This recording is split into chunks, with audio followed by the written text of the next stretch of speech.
بسم اللہ الرحمن الرحیم۔ السلام علیکم ناظرین، آج میں آپ کو 10 محرم کی چند خصوصیات بتاؤں گی۔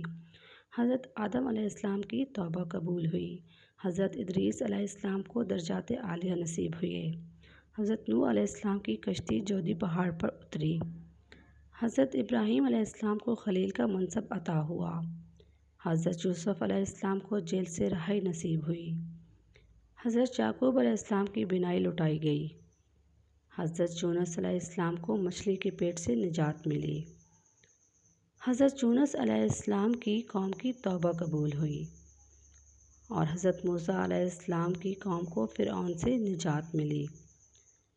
حضرت عیسیٰ علیہ السلام کو زندہ آسمان پر اٹھایا گیا۔ حضرت حسین رضی اللہ عنہ کو شہادت نصیب ہوئی۔ زمانہ جاہلیت میں اہل مکہ خانہ کعبہ پر غلاف بھی چڑھایا کرتے تھے۔ سبحان اللہ۔ اگر آپ کو میری ویڈیو پسند آئی ہے تو پلیز میرے چینل کو سبسکرائب کریں اور ویڈیو کو لائک کریں۔ اللہ حافظ۔